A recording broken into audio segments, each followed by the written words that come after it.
know some fact that we don't consolidate associates. I'm telling you, this kind of a student who knows that we don't consolidate associates, that's a student that I should be able to reward. That's a bright student.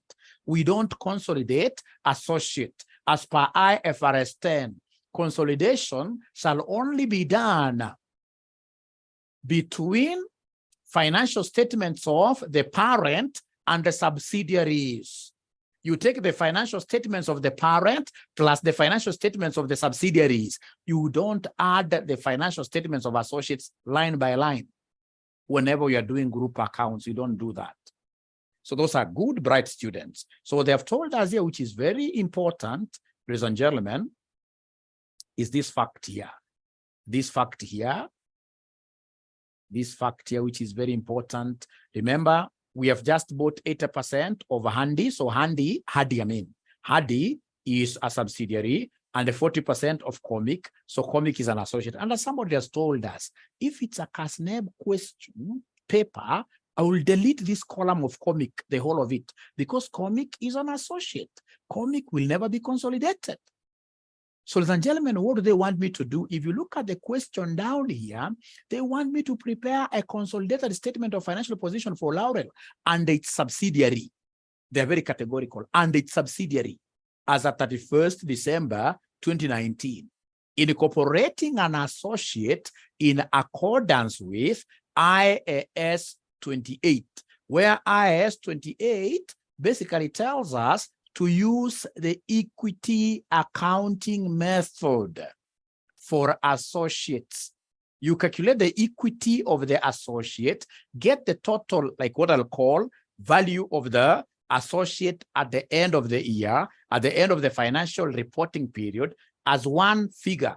That one figure is what you take to the balance sheet and call it investment in associate. Otherwise, the line by line consolidation is only done for what year? Is only done for a group of companies, and a group of companies we're looking at the parent and who? The subsidiary alone. So then what I will do, ladies and gentlemen, Sheila is asking a very good question there. So what I'll do, ladies and gentlemen, here, it's page number 44, Sheila. So what I'll do, I will come and copy this. This is how I start doing this question. I'll come and write there the name of the parent. The parent is called Laurel. The parent is called Laurel. So we have here Laurel Group.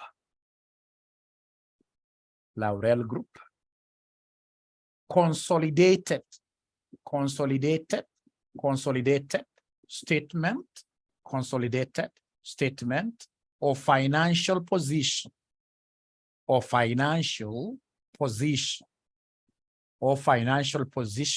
As at. I'm so sure that one is something that all of us are very good at.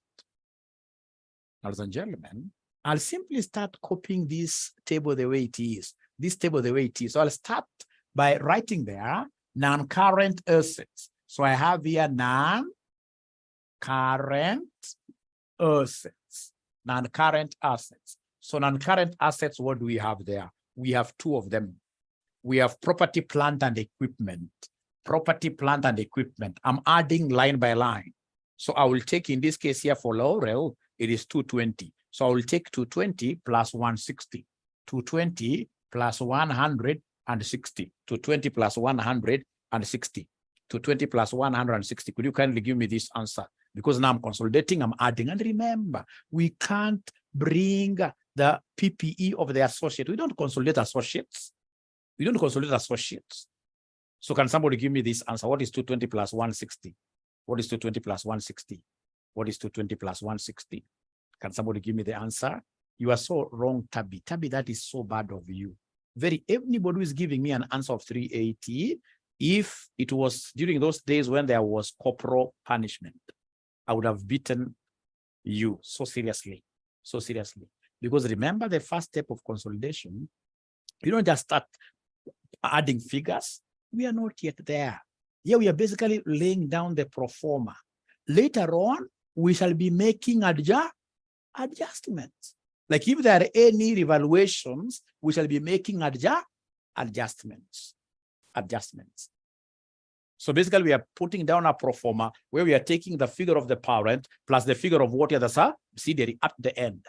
Of course, should I reach that time, ladies and gentlemen, where time runs out? I don't have enough time now to continue with my adjustments. What do? I'll do what Tabi has told me. Add them up. And then at the end of the day, out of 10 marks, I'm assured of getting a minimum of 4. That's how you harvest low-hanging fruits. So as I continue, what have we learned really? The thing that I've learned here as we continue is that we shall never be consolidating figures of associate. We shall not bring figures of associate here, but you can't say 220 plus 160 plus the associate figure. No, that we can't do. We are only consolidating the parent and the subsidiary. We're only consolidating the parent and the subsidiary. Now, one good thing here, for students, of course, who are privileged to be having computers, I expect you guys to be writing all these in your Excel, isn't it? Excel. That's how we want now to start training our students. You write all these in Excel, right? PPE in Excel. Thank you so much, in Excel. Now, ladies and gentlemen, please, we continue. Let's go to the next thing. So the next thing, they're calling it investments. Whenever you see investments now, you must break this investment in 2. We must break investments into 2. The first investment will be investment in the subsidiary. Investment in subsidiary.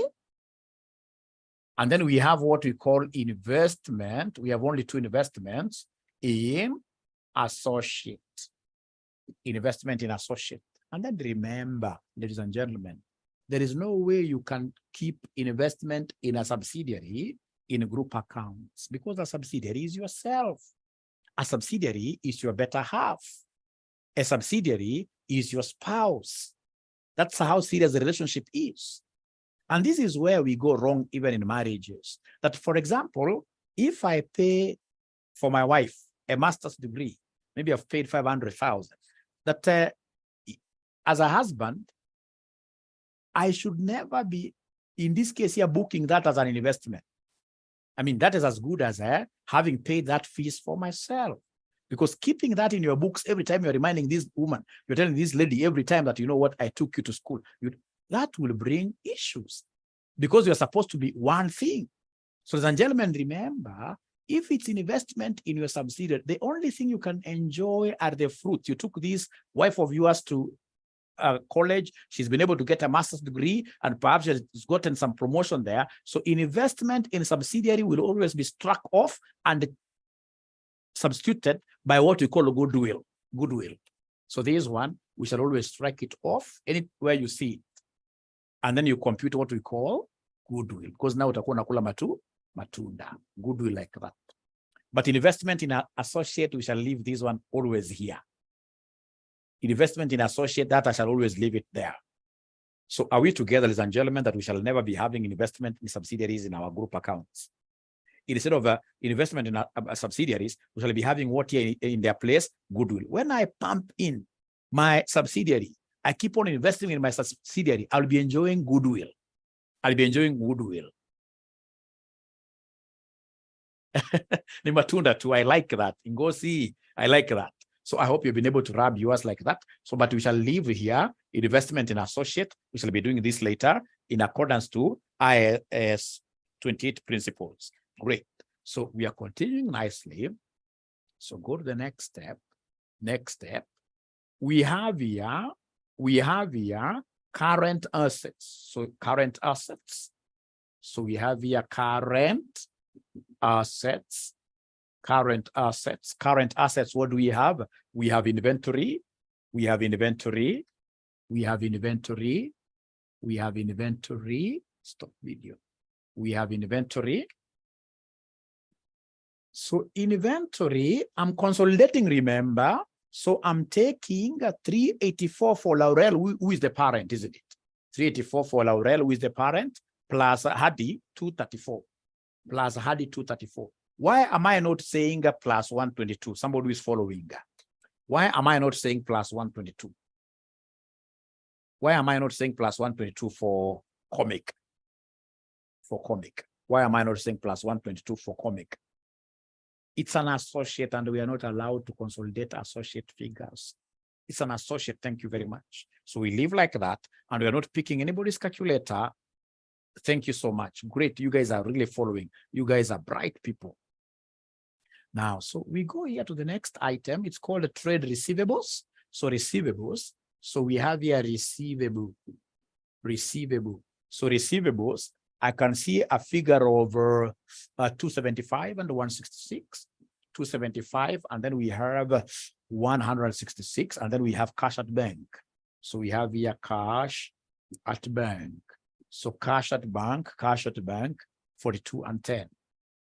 42 plus 10. So that I'll be able to have total assets there. And then I'll come and pick equity. Of which I will start with the ordinary share capital. Ordinary share capital. This one is normally a free mark. So ordinary share capital, what do you know about ordinary share capital for group consolidations accounts? What do you know about ordinary share capital? Anybody who has an idea about ordinary share capital? That I shall always pick the parent only figure, yes, parent only. So you take this to the corner here, where now you have, in this case, your shillings or your dollars here. So in this case here, ordinary share capital, parent only. Parent only. The same case with share premium, isn't it? The same case with share premium. These are free marks normally. Share premium, it is parent only. It's parent only. It's parent only. It's parent only. All right. So, ladies and gentlemen, in this case here, what do we have? For ordinary share capital, the parent figure only 400, and then share premium 400, 400, and then share premium, ladies and gentlemen, we have a figure of what they are, 16. And then we have retained earnings. Retained earnings. This one I will need a working, an independent working, and I'll be able to show you a shortcut for this, for retained earnings. Now, ladies and gentlemen, remember, when I'm doing group consolidations, in terms of equity, we shall always give birth to a new kid. There is a new kid who will be born here. Is there somebody who can tell us, in this case, the name of this new kid under equity? Under equity, there's a new kid. There is a new kid who comes here normally. I don't know whether it's a baby girl or a baby boy. Thank you very much. It's non-controlling interests, NCI. It's a new kid. You write here NCI. You write here NCI. Please write in full. Non-controlling what here? Non-controlling interests. S tells us it has to be a baby girl. It has to be a baby girl. So NCI, we shall do a working for this. I may not even get time to do the working, but it's important to demonstrate broad and deep understanding of the subject. By just writing the name here, somebody may have some sympathies. I mean, it's about scaring. You can even scare this examiner just by putting some of these things there. So after equities, then we go to the liability section. Now, liability section, we normally start with non-current liabilities. So normally start with non-current, you are following this. So we have, in this case, do we have any non-current liabilities? No, no non-current liabilities. So we have only current liabilities, of which we have the trade payables. So we have the trade payables. We have the trade payables. So under the trade payables, what do we have here? We have 457 plus 343, like that. So that is it. Then now we think about any adjustments that are needed. So we start now straight away. Before you compute goodwill or whatever, just go to the notes here to the accounts. So we start number one. On 30th November 2019, Laurel sold some goods to Hadi for cash for 32 million. These goods had originally cost 20, so they've given us cost, they've given us sales revenue. They've given us cost, they've given us sales revenue. So whenever I see cost of goods and I'm seeing revenue, then I should be able to compute profit. Who knows the formula of profit in this case? Whenever I see cost and revenue, to get profit, I will take revenue minus the cost.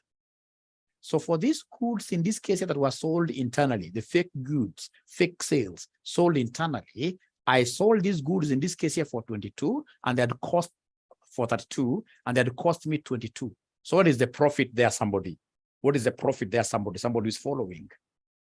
Because I'm seeing cost and I'm seeing revenue. I'm seeing a profit of 10. A profit of 10. Thank you very much. So if these goods were sold, all of them, then I will be able to realize the profit as a group. If in this case here, all of them were still within the group, then the unrealized profit here will be that 10. If 50% are remaining in the group, then I will only recognize 50% of the total profit, internal profit, as unrealized profit. So remember here, the examiner wanted to run away from this concept students are always used to, the one of computing UPS, unrealized profit, using the profit margin approach. He never gave us any profit margin. No profit margin was given. No profit margin was given. No profit margin was given. So in this case here, what he did, ladies and gentlemen, was to give us, he told us on 30th November 2019, Laurel and sold some goods to Handy for cash.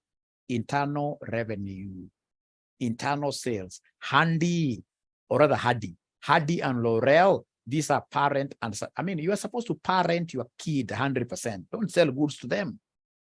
Even when, for example, you are too old, don't sell assets to them.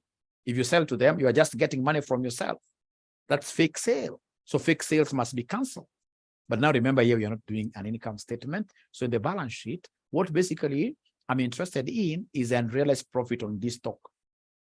These goods had originally cost 22 million and none had been sold by the year end. None had been sold by the year end. So can somebody in this case here give me the UPS? UPS. None had been sold. UPS. So remember, profit generally, to get profit generally, we take revenue minus cost. So revenue is 32 million minus 22, which gives me 10. And all this profit is well within the group. And unfortunately, this is in inventory because we moved these goods from one company to another sister company, inventory. So basically, inventory is overstated. Inventory is overstated. So then somebody tell me, what should I do to this inventory working here? Should I come and say plus 10? IS2 tells us that whenever you smell, even if it's a little bit, whenever you smell profit in inventory, go and deduct less 10 from inventory, minus 10. Imagine there will be no any other working here. There'll be no any other working. I normally get students failing in advanced financial reporting, especially where we have this kind of questions, and I even laugh at them. I mean, what is really here to fail? What is really here that you cannot understand? It's a straightforward thing. Why should I less 22 million? In the balance sheet, we cannot less 22 million. In the balance sheet, I'm only interested in the UPS and realized profit. And once I've realized that this is the profit that one of the companies, ladies and gentlemen, in this case here, claims to have made. One of the companies claims to have made a fake profit from a sister company, which is 10. So that is what we call UPS because they are not sold anything of this. So UPS is 10. So go here and subtract what they are, subtract that 10. So are we together, first of all, up to here? Up to here, are we together up to here? Great. Great. They're not typing very fast. Great. Thank you so much. Great. Great. Ndego is saying that they sold half. Perhaps we are reading different books. Let me see. Perhaps they are reading different books. If they sold half, then we shall only recognize a half as unrealized. Let's see. You see this, there is a full stop here. On the same date, Laurel also sold goods to Comic. Who is Comic? Comic is an associate. I will not even read this sentence to the end, because anything we do with this associate will have one adjustment when I'll be computing what we call investment in associate. All right. Right now I'm consolidating, and the consolidation really is all about the parent and the subsidiary. So this, for now, is just noise. on the same day, Laurel also sold goods to Comic for cash for 22 million. These goods originally cost 10 million, and the Comic had sold a half of the, I think this is where you're confusing. Half is for Comic. That's for associate. Now we are not doing anything for the associate in group consolidations. IFRS 10 tells us to consolidate only the parent and the subsidiary. For now, we are not touching associate at all. And even myself in an exam, chances are I'll not even do the investment in us. I'll not have that time. I just consolidate alone, do the consolidation. So now I hope we are together up to there, all of us. I hope all of us are together up to there. Great. So then we take on the next thing, note 2. On 1st January 2017, Hardy owned some items of equipment with a book value of 45 million that had a fair value of 57 million. Remember, 1st of January 2017 is when we were acquiring our subsidiary. We acquired the subsidiary on 1st January 2017. So on this acquisition date, ladies and gentlemen, we had an item of plant whose carrying amount was 45 million. Carrying amount was 45 million. And then the fair value is 57. So then you as an accountant, when you go and realize this is the carrying amount, 45, fair value is 57 on the date of acquisition, what should you do? What should you do? What should you do? Carrying amount is 45, and this item fair value is 57. You revalue. It's a revaluation. We revalue. And this will be a revaluation upward, because what we have said is that whenever the fair value is at the roof, whenever fair value is bigger, then that is a revaluation upward. So then, ladies and gentlemen, could you kindly give me this revalued amount? Yes. Or fair value adjustment? Yes. So what is a revalued amount? Is there somebody who can give me the revaluation? The revaluation, and this is up.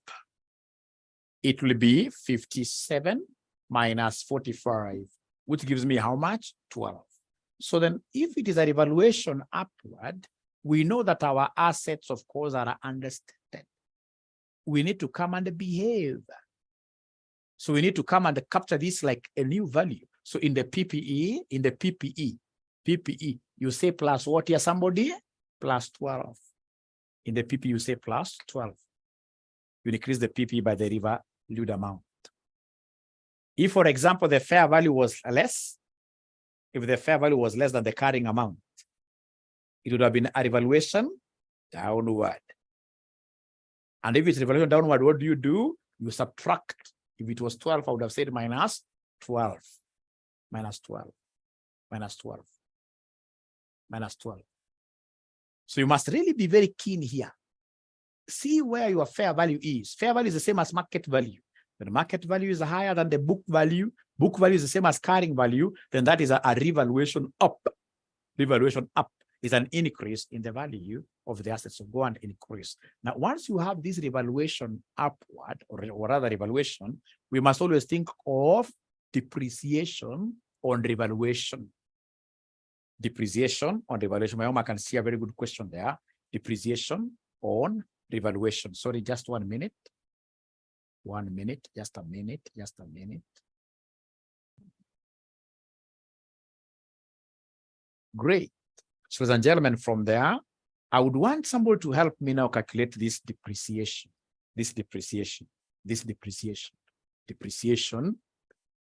on revaluation, depreciation on revaluation. This is not an easy one, but of course, with my explanation, you'll be able to understand. So depreciation on revaluation. This is very easy, because what I'll do is to take the revalued amount or revaluation, you divide by rule. You divide by rule, where rule is the remaining useful life. Rule is the remaining, sun, S-U-N. So you take the revaluation over the remaining useful life. So revaluation, ladies and gentlemen, what do we have for revaluation? You have given me 12. And what is the remaining useful life? Let's read together this. Remaining useful life. So the remaining useful life, ladies and gentlemen, that I have here if we read this together, we are saying here, on 1st January 2017, Hardy owned some item of equipment with a book value of 45 million that had a fair value of 57 million. These assets were originally purchased by Hardy on 1st January 2015 and are being depreciated over 6 years. Remember, 6 years, these are what years? So we have two dates here actually. We have in this case the very original date when we purchased this. It was 1st January 2015. And then we did a revaluation on 1st January 2017. All right? All right? So ladies and gentlemen, please listen and listen to me very well. Please listen and listen to me very well. This is very interesting and it confuses students. It has never confused me. It can never confuse me. I'm never confused with easy things. Never. So you see, this asset here, they have how many years? 6 years. The useful life is 6 years. By the time we are revaluing them, how many years have passed? So it is 2015 because we started from 1st January. It is 2015, the whole of it. And what year somebody? 2016, the whole of it. Don't count 2017 because 2017 is at the very beginning. So by the time we are revaluing this thing, we have already consumed 2 years. 2 years. So then what is the remaining useful life? What is the remaining use? Because already we have extinguished 2 years. So the remaining useful life is 4. The remaining useful life there is 4. The remaining useful life is 4. And then, ladies and gentlemen, remember, after that, we want what we call cumulative depreciation. So we must come here and multiply this with what we call the DOF minus the DOA. The DOF minus the DOA. We must get the time period here. DOF, for the students that I've never taught before, DOF stands for the date of the financial statements. Date of financial statements. DOA stands for date of acquisition. Date when we acquire the subsidiary. So, because I want, you know, this 1244 will give me 3. I'm depreciating 3 for each year. 3 for each year. But you know, they want cumulative here. They want cumulative. So I want to know how many years that I stayed with this subsidiary. So in this question, we know that the date of acquisition is 1st of January 2017. This is the acquisition date. How about the date of the financial statements? How about the date of the financial statements? How about the date of the financial statements? So the date of the financial statements, ladies and gentlemen, we are given here, the statements of financial position for the 3 companies is 31st December 2019, 31st December 2019, 31st December 2019, 31st December 2019. So remember, this is the DORA and this is the DOF. DOA and DOF. So could you kindly count and tell me the number of years that we have in, or the number of months? I want years really. I don't trust any lady with counting time. They never get it right. I don't know why. They never get it right. You'll see even here. They don't get, no lady can ever get this right. Let's see. Men, I know men will get this very correctly, very fast. But ladies, like Indego has gotten, yes.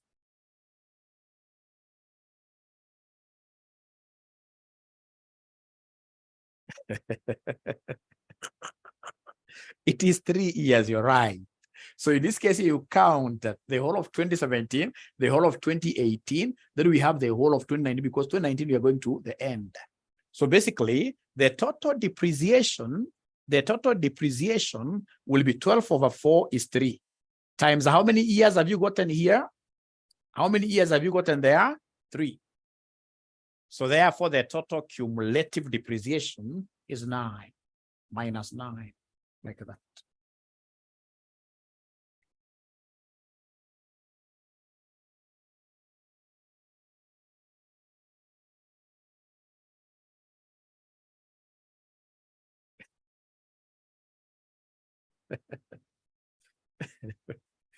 Great. Great. They're saying repeat, repeat, repeat, repeat, repeat, repeat, repeat, repeat, repeat. Now, the first thing is for you to appreciate here this thing. The revalued amount, of course, is 12 over the remaining useful life. Remaining useful life. From the date of revaluation, moving forward, how many years do you have? How many years do you have? So, ladies and gentlemen, can even come here.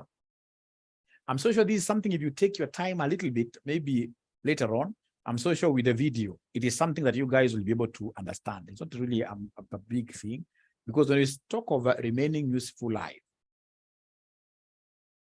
this asset, when we bought it, it had 6 years, and we bought it here, 6 years. And we came and did the revaluation on 1st January 2017, when we were doing the acquisition of the subsidiary. That's when we acquired the subsidiary. And that's when we did revaluation. So then between here and here, how many years do we have? We have, in this case, ladies and gentlemen, the whole of 2015, the whole of 2016. Don't count 2017 because it's the beginning. So by the time we are doing revaluation, already 2 years have lapsed. So then the remaining useful life will be 4 years, because it is 2 gone out of the 6. So now remaining useful life is 4 years. That's how I got this for 12 over 4. But you see, 12 over 4 is 3 per annum. And ourselves, ladies and gentlemen, we want to get cumulative depreciation to date, to the time we are doing the financial statements. And how do we get this cumulative period? You take the time of the financial statements, the date indicated there, minus the date of acquisition. The date of the financial statements is this, 2019. And the date of acquisition is 2017. If you count in between here, you are getting how many years? 3 years. You're getting 3 years. This confuses students. I would want you to go and rewatch this video, not once, not twice, until you master it. It's just one logic. You master this. You master this. What about?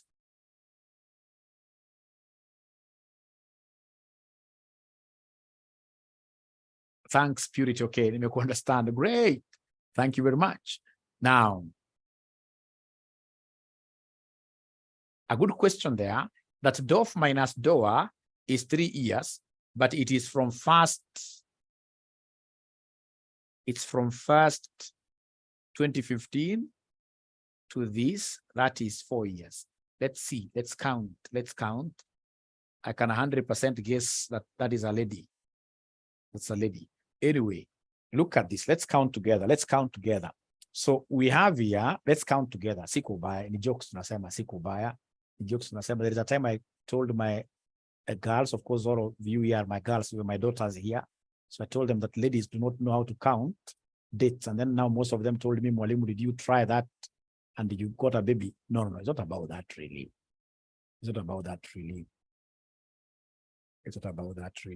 Great, let's count this. You see, the date of acquisition, my friend, Laurel acquired this on 1st January 2017, not 2015. 2015 is when the assets were being acquired. Here we are talking about acquisition of the subsidiary. This subsidiary acquired it in 1st January 2017.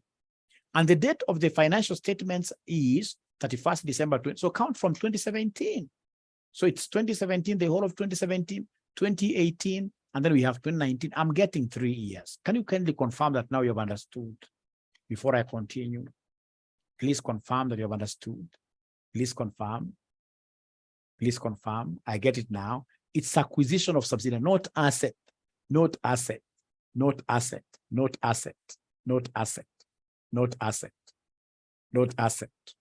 So then are we together now, all of us up to here?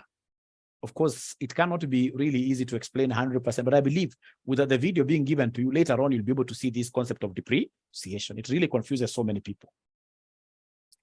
What if they gave us information about comic? Because that is how they normally like confusing you. Comic, about comic. In this case here, for example, valued assets, comic. Do you start the workings of comic at this stage? Not unless you're another one. Comic is an associate. We don't bring associate metrics here, parameters here. So then allow me to go to the next sentence, note number 3. Note number 3, they're telling me, Group policy is to measure NCI. I'll be doing this later.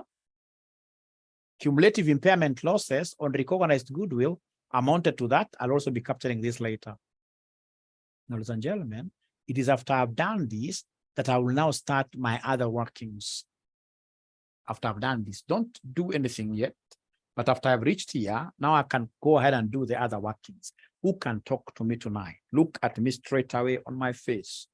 Address me, but don't call me honorable.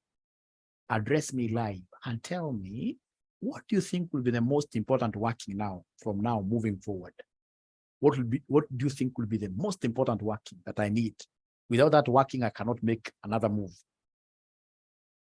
Goodwill, thanks for trying, but no. Owings, no. NCI, no. Net assets of the subsidiary. Net assets of the subsidiary. Who is this who answered that question? I need to give that guy a present. Who was the first guy to get these net assets of a subsidiary? Net assets. No, what is the name of this guy? It's Elizabeth. Wow. Elizabeth, can you kindly put your number there during our, let me send Elizabeth something. Let me send Elizabeth. This is impressive. I mean, those are the students now. So net assets. So now we're looking for net assets. Even if you understand nothing about this, just go ahead and scare the examiner. Write this in capital letters. Scare this examiner. Scare this examiner. Scare this examiner. Write in capital letters. How I wish my board was big enough. Net assets of the subsidiary. So in this case here, I have the net assets at the date of acquisition, and net assets at the date of financial statements. So is there somebody who is able to remind us? Is there anybody who is able to remind us, ladies and gentlemen? Is there anybody who is able to remind us, ladies and gentlemen, the equity components? Remember, we're talking of equity components. What should I write here, somebody? What should I write here in this table? This important table. Ordinary share capital. Thank you very much. Ordinary share capital. We have share premium, share premium, share premium. We have retained earnings, retained earnings. We have retained earnings, retained earnings. We have revaluation, but we call it fair value. Here, if you want to scare the examiner, you call it here fair value adjustment. That's how you call it here. Fair value adjustment. You call it fair value adjustment. And then lastly, depreciation on fair value. I think I need to give somebody a present. Depreciation on fair value, depreciation on fair value adjustment. And then there is this student who does not want me to know their name. This student in this case here who is using SIP. This is a very bright student. She has known something that most of us would not have known. She has known that if we have UPS, remember we have got UPS upstream, UPS downstream. Which UPS do we normally bring here? Which UPS do we normally bring here? Is it UPS upstream or UPS downstream?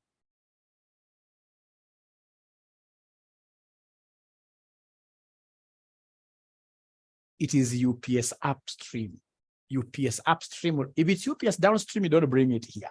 If you have UPS upstream, you bring it here. So somebody who has never done this class with me before, remember upstream means where the subsidiary sells to the parent. So it's up. Sales is from subsidiary to the parent. Parent is bigger, is up there, up there. So whenever sales is done by the subsidiary to the parent, then you bring UPS here. That's called UPS upstream. UPS upstream and realized profit, yes. Ladies and gentlemen, please, in this question, could you kindly tell me what kind of UPS do we have? Of course, we have UPS. Is it downstream or upstream? Let me see. What kind of UPS do we have?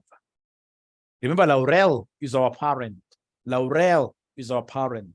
Laurel is our parent. Laurel is the one that sold to the subsidiary. They're not talking to me. I don't know why. Is this upward or downward? This is downstream. Thank you so much. This downstream, this downstream, this downstream. So if it's downstream, then what we do, because we don't have upstream, here we shall have dash, dash like that. Dash, dash. Thank you very much. UPFA is unrealized profit on fixed asset. Here we never had any fixed asset transfers between the two related entities. So we don't have UPFA here. Thank you very much, AFO, for clarifying that. I like that. Thank you so much. Now, ladies and gentlemen, from there, then I would want us to come here and get.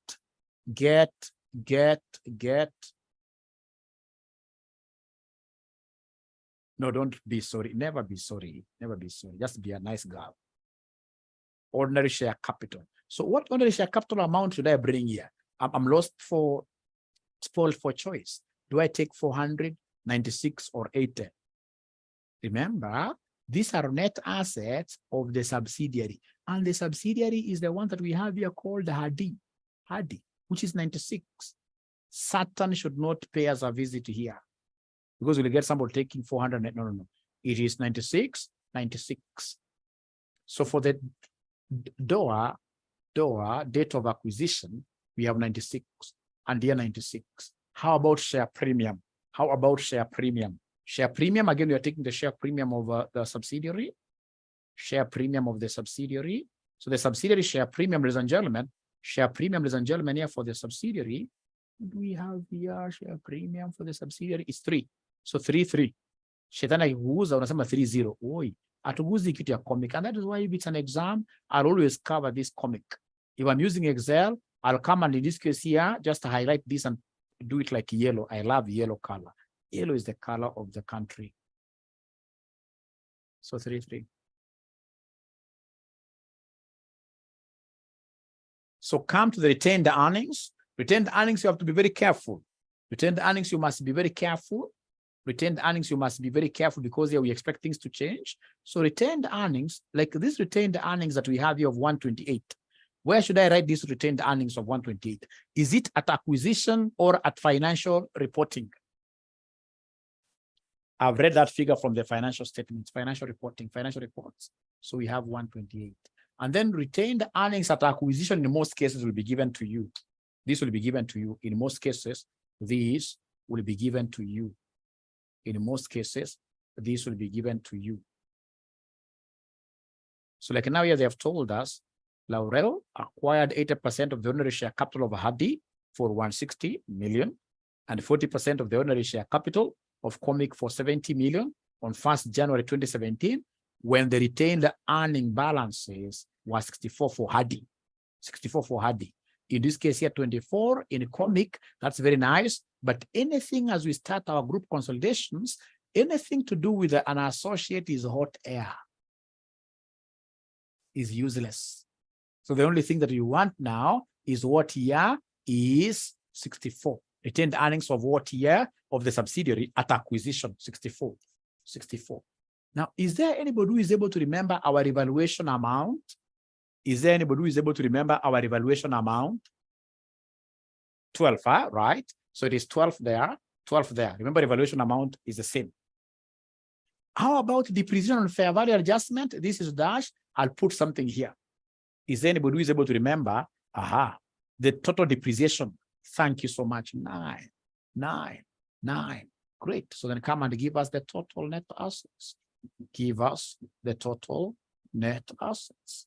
At acquisition, is there somebody who has the total here? At acquisition, is there somebody who has the total here? 175. Who is telling me the truth now? I don't know.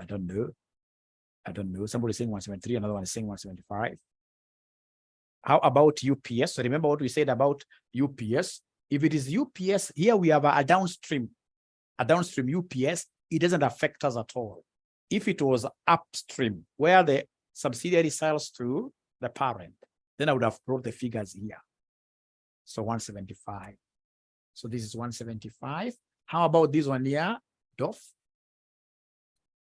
Is there somebody who can get a DOF? DOF, I'm being told, is 230. 230. Again, remember that this depreciation you subtract. Depreciation we subtract. Nancy, depreciation we subtract. Depreciation we subtract always. Depreciation we always subtract. So you subtract, what are we getting? Somebody there? Somebody. When you subtract, it's 230, isn't it? Depreciation you subtract 230. And then now the difference between these two, numbers, those two numbers, normally we give it a special name, PAP. So PAP stands for post-acquisition profit. PAP stands for post-acquisition profit. So 10 is giving us 220. I don't know how they're getting 228 really. So PAP, I'm being told that PAP is 230 minus 175, which is 55. PAP is 55. So please don't forget that depreciation is normally subtracted. I know that's where the difference is coming in. Depreciation is supposed to be subtracted. Now, once we get this post-acquisition profit, what do we do with it? 64. Retained earnings. 64 is retained earnings. 64 is retained earnings at acquisition. 64 here. Retained earnings at here. Retained earnings at acquisition when we are acquiring this subsidiary. I hope that is helpful. So we allocate this, isn't it? So we share. So you give us out of this, give us the parent share. The parent share. So the parent share, remember the parent has got what percentage? The parent has got what percentage? The parent has got what? 80%. 80% of 55. 80% of 55, that gives me 80% of 55. That gives me 44, isn't it? That gives me 44. Thank you so much. From there, of course, because the parent has got 80%, there must be another stakeholder who has the other percentage. What is the name of the other guy? The other guy. It's NCI. NCI. So you talk of NCI's share. NCI's share, it is 20% of 55, which will give me what there? 11. Which will give me 11, isn't it? Which will give me 11. 11. Thank you so much. Now, ladies and gentlemen, up to here, I'm so happy. But now, I would want somebody to talk to me again tonight. Macho kwa macho. I would want somebody to tell me, what do you think could be the next working for us in this case? After getting net assets of the subsidiary, I'll be able to get the PAP goodwill. I'll not go for goodwill that fast. I will go for NCI. Is easy. NCI. I'll go for NCI. Is very easy. NCI is very easy. So I'll come and give them NCI at reporting.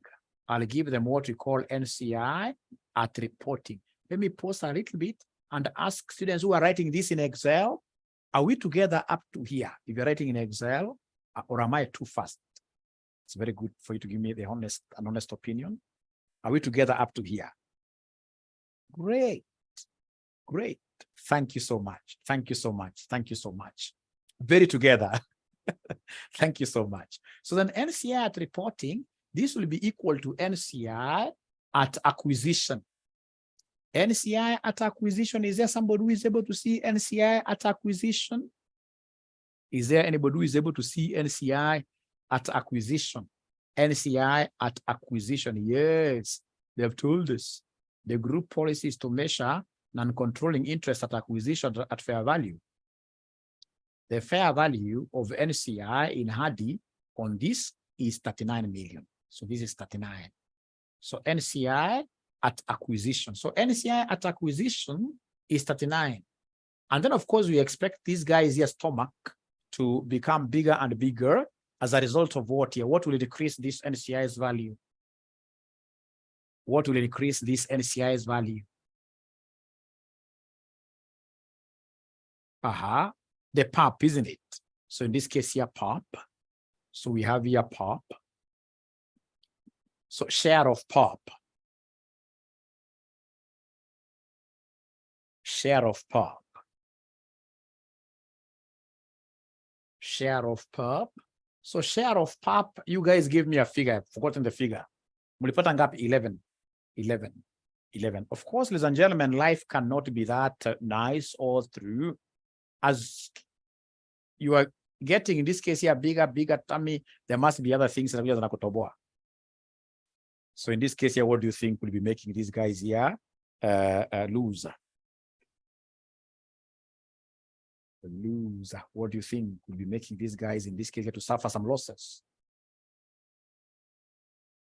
Impairment loss. Who is this? This is Ruth Mora.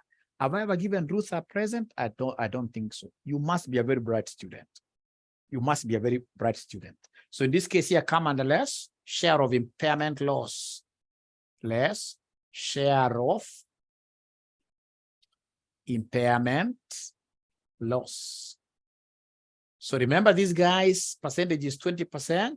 Unfortunately, we are given the impairment loss. We are told here, cumulative impairment losses on recognized goodwill amounted to 15. So out of this 15, NCI must also suffer. You know, it's a partnership. When we make losses, we share with them. When we make profits, the PAP, we share with them. So now we have made losses in goodwill, which was impaired, 15. We have to share this loss with them. So what is 20% of 15? 20% of 15, somebody is telling me it is 3, like that. So then what is NCI at reporting? NCI at reporting. NCI at reporting.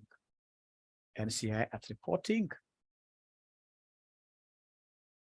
Somebody is telling me 47. Somebody is telling me 47. Somebody is telling me 47. So please come here where you are seeing NCI, write 47 at the very corner. NCI, write 47. NCI, write 47. And by the way, at the back of that book, we have answers. At the back of that book, we have answers. I would want someone to take note of those answers. Please go back to where that answer is and try to see whether we are right. 3 imetoka wapi?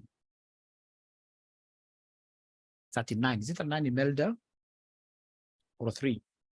Oh, okay, 39. I understand now your question. It is NCI at acquisition. You can see this. NCI at acquisition is 39. Thank you so much. Now from there, we go to goodwill. Let's go to goodwill. Let's go to goodwill. So let's go to goodwill. So up to here, are we together? Can I rub this section? Can I rub this section? Can I rub this section? Thank you.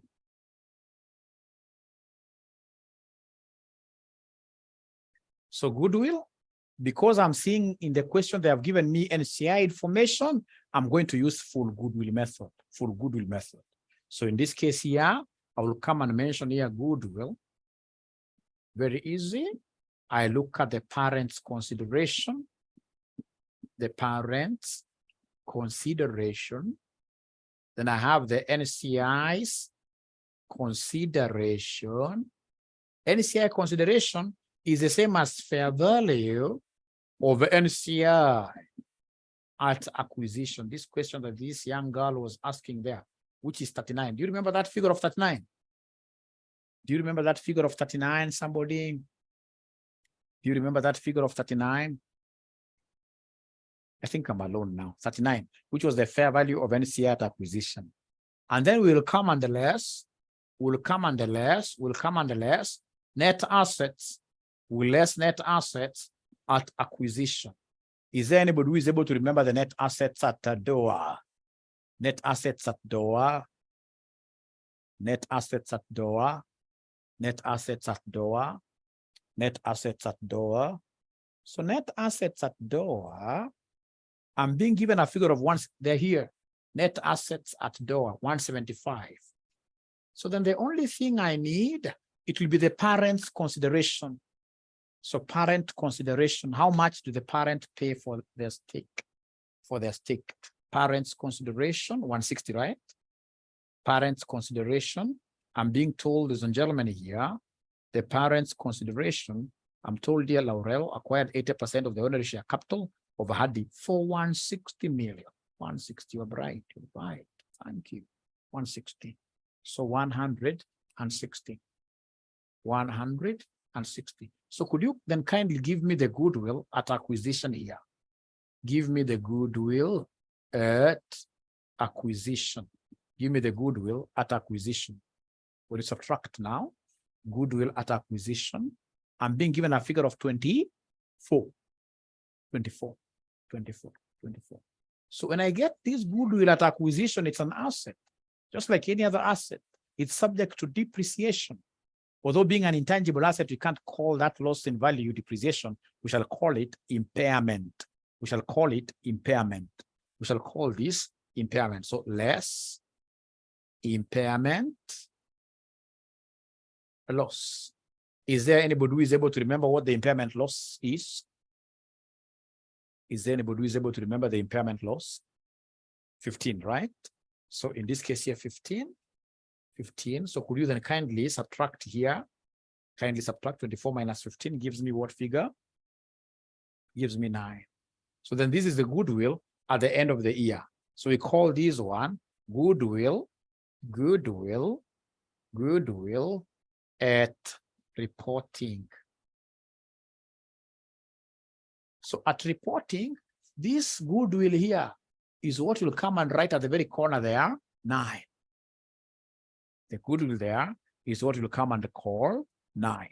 So up to there, first of all, are we together really? Is there anybody who has been able to follow up to there? Anybody who has been able to follow up to there? Great. And you really have the answers. If you go to this particular book,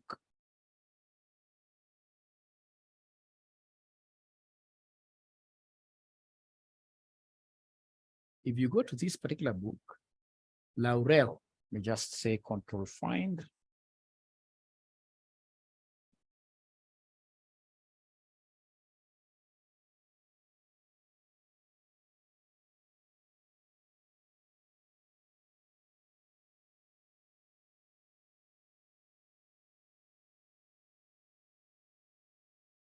So you can see like goodwill, if you're able to see my book here, goodwill, they are getting 9. If you look at, for example, non-controlling interest, if you remember, they are getting 47. Quite interesting. The only thing that they do, they use a very bad method. They use a very old method. To do these workings here. We need to be direct. Fortunately for me, I'm very lucky. You know, I work for a company which provides a group consolidation software. We have given our software to Equity Bank, EABL, and many other companies, right? And of course, it's a global company like Sony. They're consolidating using our software, right? And I'm the one who is in charge of what here training in this Swedish company. So these are things I train every day. So whatever I'm teaching you here is very applicable in real life. These are how we do it. This is how we do it every day. And we do a lot of consultancy, even yourselves. So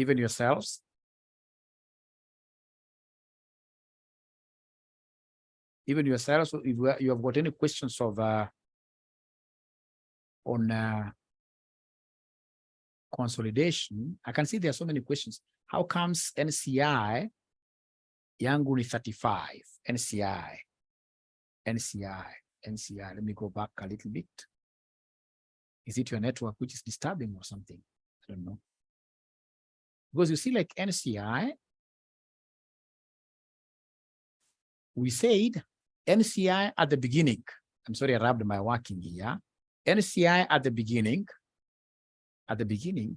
NCI was 39.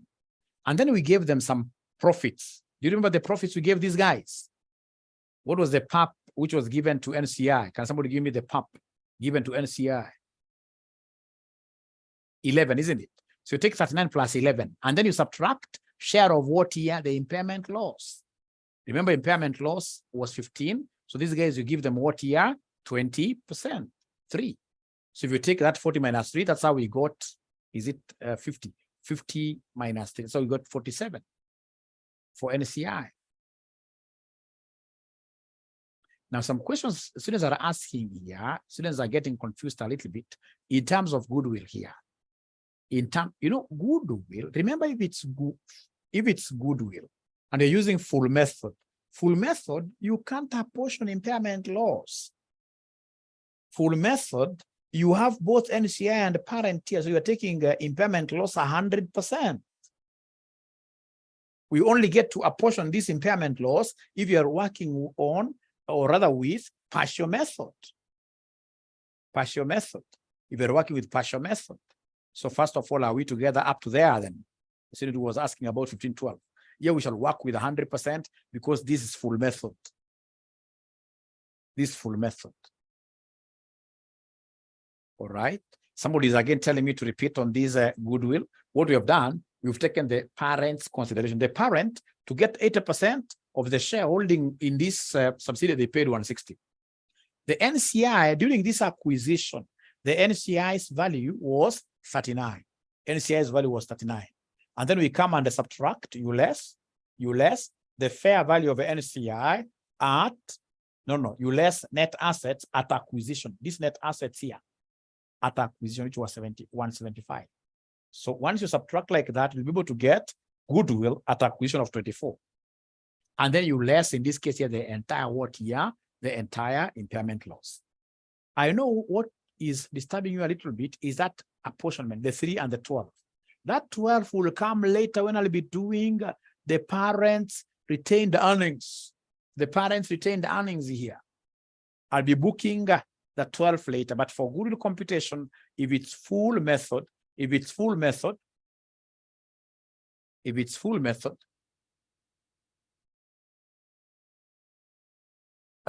questions here. I'm getting very good questions here.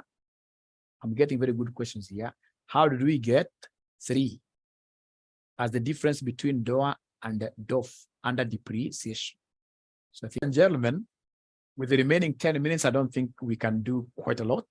What I'll do, this particular video, I'm going to hang it on YouTube. All right. And of course, I'll share the link with you. And of course, when you reach there, you need to promote your teacher.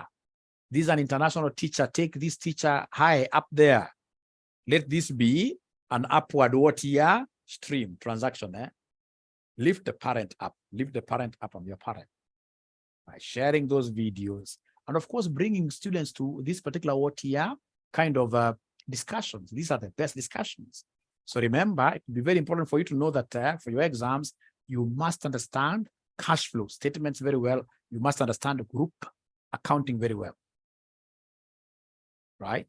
So, of course, after the associate, I'll be able to also handle the joint ventures, etc. So I'll be able to, actually, if I were you, for the sake of, although, let's discuss this in our various WhatsApp groups. So it's my hope that you have enjoyed somehow. Of course, I can see most of you still have a lot of questions, but somehow, at least this thing now is making some sense. It's making some sense. That's my hope. That's my hope that now it's making some sense.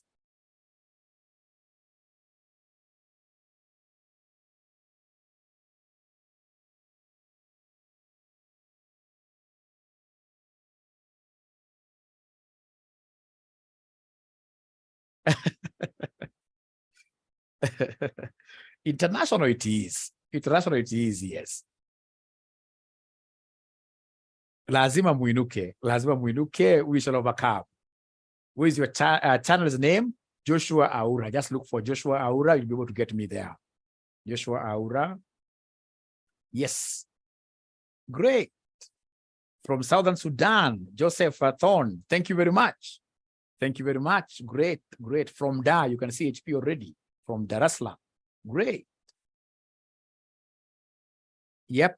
We haven't done investment in associate because I would need like an hour, all right, to just concentrate.